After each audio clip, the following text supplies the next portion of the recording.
it's officially September of the 3rd. So really zero time to do anything, you know, big, but let's do it anyway. What you want, what you want.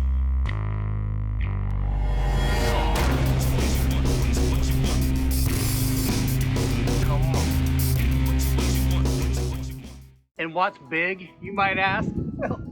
Well, we're gonna take the facade that we did last year and we're gonna make it bigger for this year. We're gonna try to cover 90% of the front of the house with the facade. So we have some furring strips sitting here, and I don't know if you can see inside over there, but we got some more of that old foam stuff that I didn't like, but since I did it with the other part, we're gonna use the same crap, so it all looks the same.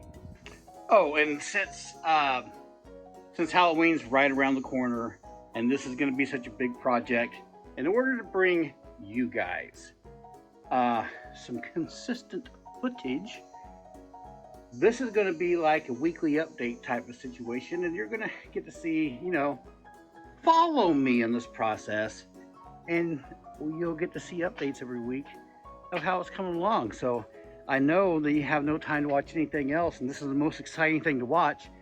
So yeah, let's watch it, but let's get to building this thing. The very first thing I did was cut all these furring strips into their proper lengths, and then I took each side piece and kind of pre-drilled and made countersinks into these things. That way, when I'm putting them all together and we're screwing screws through here, it won't split the wood. Made it much faster, much easier to assemble. Then the first set of panels that I'm going to make here are a 4x6 size panel, and we're going to wind up needing 4 of these. And then the next set of panels we're going to create are a set of 4x8, and we're going to need 3 of these big bad boys. Then after that, we need to create a couple more panels that are 2 by 8 foot long, and we're only going to use 2 of these. And then the last size panels we're going to make here are 4 by 4, and we're going to need 3 of these bad boys. So let me explain a little bit of this idea on, you know, the changes to the facade. Anyway, I want it to come out and then come off the old facade and then come whatever. If you're looking at it to the right, we're extending the facade that way and make like a bay window thing, like them, you know, those old spooky houses. They have a window comes out like a 45 and a 40, you know, 45 flattens out, and they got these bay windows in the front, just kind of a spooky look. So that's the whole deal. Let me interrupt this real quick to give you a word from our sponsor for this video, which is Patron, and 2 locals around here.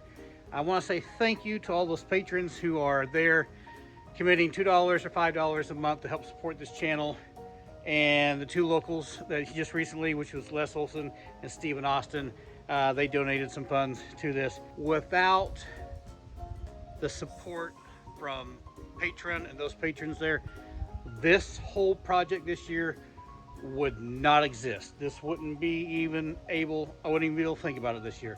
So it's those guys that have brought this video to you, and the next, whatever it is, 2 or 3 videos that we're going to do to put this new facade together and kind of show you how it was built.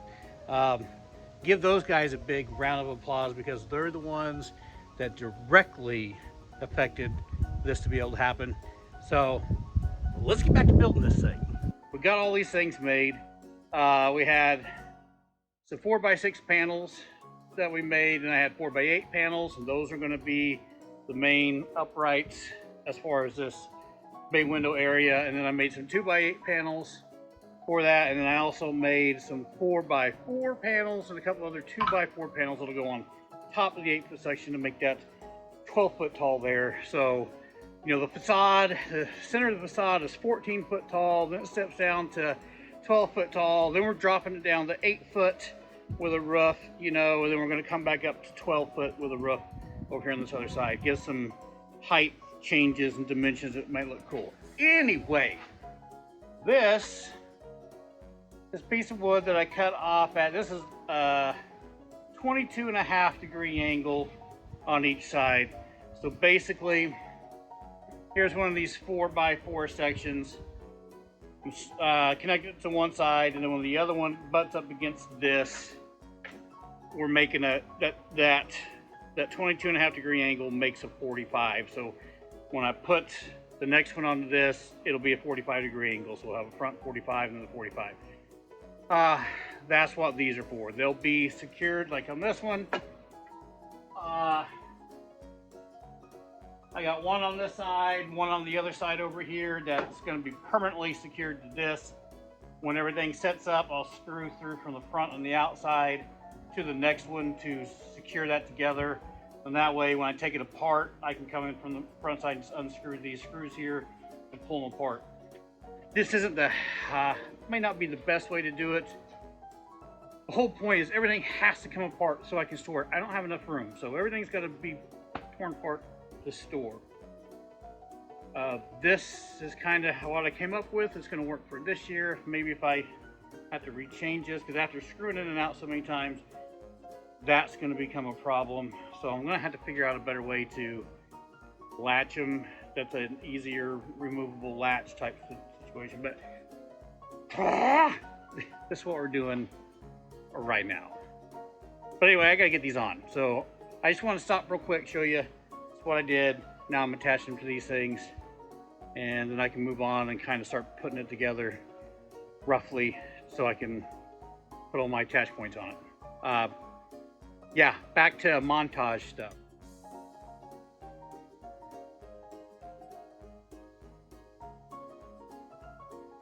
Here's the 4x6 panels. The other two are going to go on the other side. I haven't connected them together yet. Then we got a little 2x8 panel there.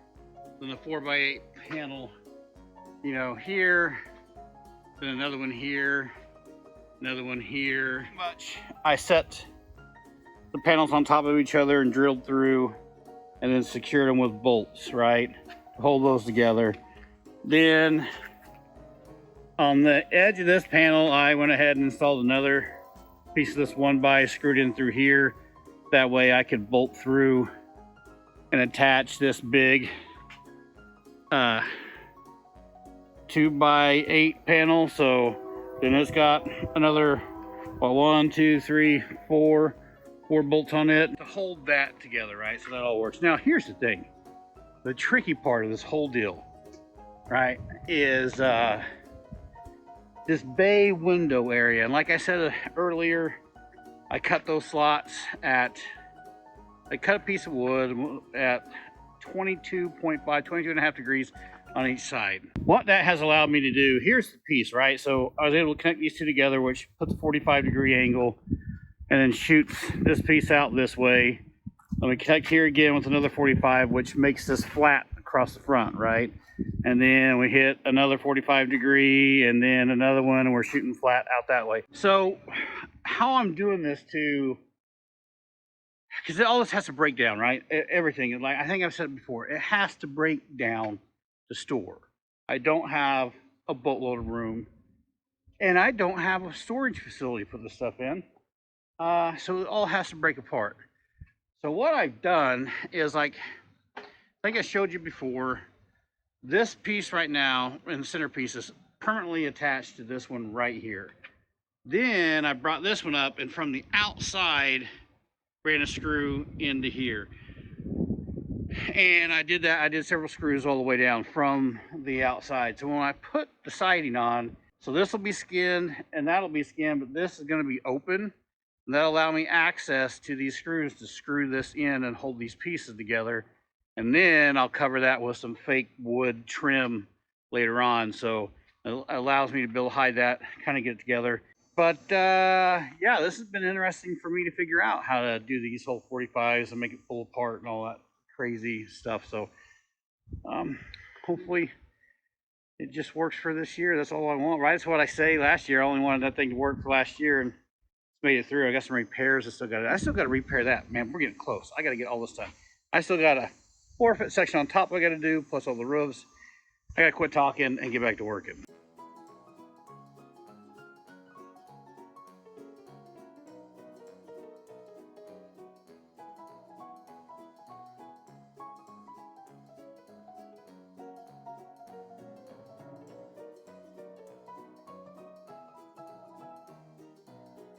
course, this is a super big project that I probably should have never taken on this close to Halloween, but yet here we are. So if you want to follow along and watch this thing happen, tune in next week, see how much more I've gotten done, and we'll find out if I can get this thing done before Halloween. But until next time, keep making something for nothing.